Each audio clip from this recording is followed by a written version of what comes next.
Avareza. É exatamente este o pecado capital que está operando nos bastidores de Brasília agora e que ameaça impedir que o dinheiro, que é direito de milhares, chegue ao bolso de quem trabalhou a vida inteira. Acabou de ser liberado um novo voto decisivo no Supremo Tribunal Federal sobre o tema 1102, a revisão da vida toda. E o conteúdo desse documento não é apenas um banho de água fria, é a revelação de uma manobra jurídica escandalosa. Se a sensação era de que a justiça já estava garantida, a realidade exposta nas últimas páginas do processo mostra que existe uma tentativa clara de enganar o aposentado. E a prova cabal dessa estratégia está materializada no voto do ministro Nunes Marques. Diante da gravidade do que está prestes a ser revelado, faz-se necessário um posicionamento imediato de quem está do outro lado da tela. Antes de avançar para os detalhes técnicos dessa decisão, é fundamental que você deixe nos comentários de qual cidade você está nos acompanhando. E, principalmente, responder com sinceridade a uma questão crucial.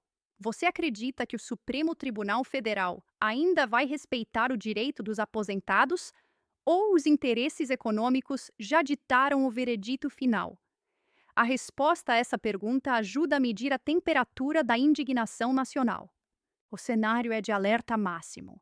O voto apresentado pelo ministro Nunes Marques não se limitou a acompanhar o relator Alexandre de Moraes.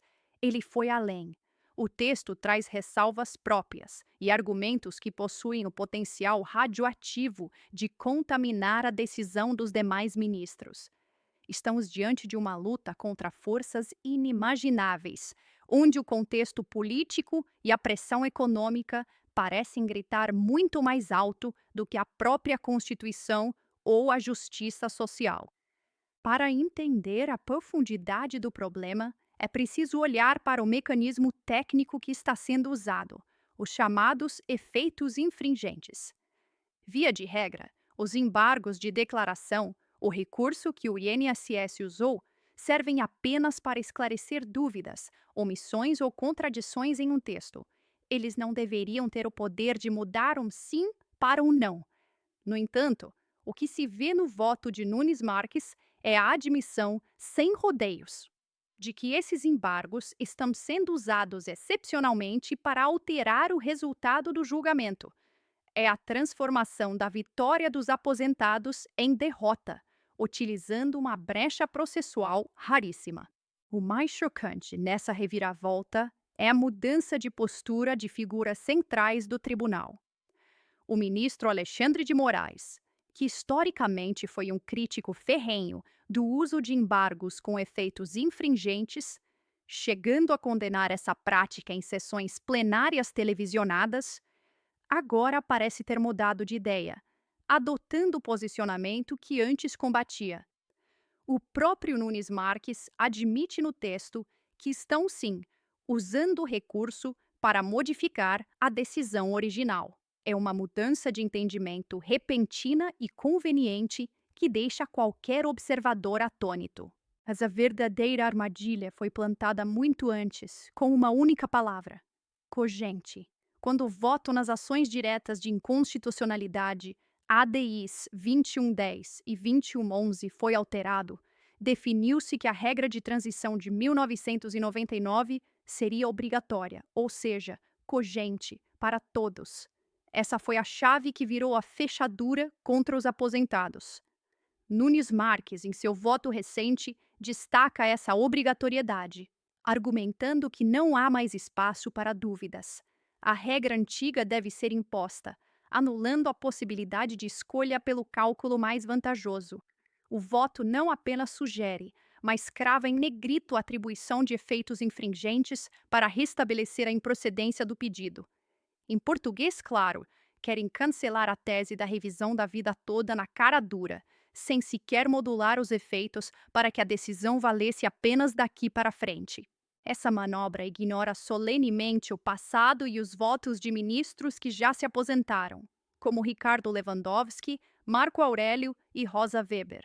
É como se a história do julgamento fosse apagada para dar lugar a uma nova narrativa econômica. E aqui é preciso ter coragem para dizer o óbvio: acabou a cerimônia. Não estão mais tentando disfarçar. A intenção clara é derrubar a revisão, doa quem doer. E não se trata de uma questão partidária de esquerda ou direita.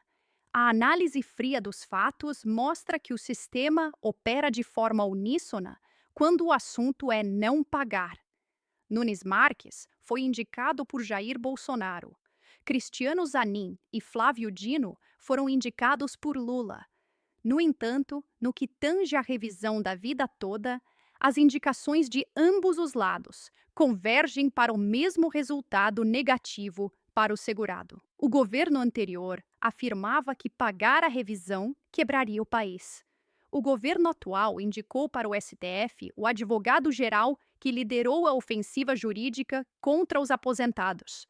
No fim das contas, contra o direito de quem contribuiu a vida toda, as forças políticas se unem em prol do caixa do governo. Porém, ainda resta uma última carta na mesa, uma esperança que mantém o jogo vivo até o último segundo. O prazo para o encerramento do julgamento no plenário virtual é terça-feira, às 20h59. E todos os olhos se voltam agora para o ministro Edson Fachin. Esta é a oportunidade de ouro para Fachin demonstrar sua coerência histórica. Ele, que sempre se posicionou a favor dos segurados e foi uma voz ativa na defesa dos direitos sociais durante a reforma da Previdência, tem em suas mãos o poder de mudar o destino desse julgamento. Acredita-se que Fachin possa ter aguardado o voto de Nunes Marques estrategicamente para entender a extensão da manobra e a questão da modulação de efeitos. Se Fachin, ou mesmo o ministro André Mendonça, que já votou, mas poderia ajustar sua posição, fizer um pedido de destaque, tudo muda. O pedido de destaque retira o julgamento do ambiente virtual e o leva para o plenário físico, zerando o placar e obrigando um novo debate, olho no olho. É a única saída visível para escapar dessa armadilha processual. Enquanto o relógio corre e as movimentações de bastidor acontecem, inclusive com figuras influentes fora de Brasília, a esperança reside no fato de que o voto de Fachin ainda não foi depositado. Até que o prazo expire na terça-feira à noite, nada está perdido. É um momento de tensão, vigilância e pressão total. A justiça não pode ser atropelada por manobras econômicas. A luta continua, e cada segundo até o fim do prazo será decisivo para o futuro de milhões de brasileiros.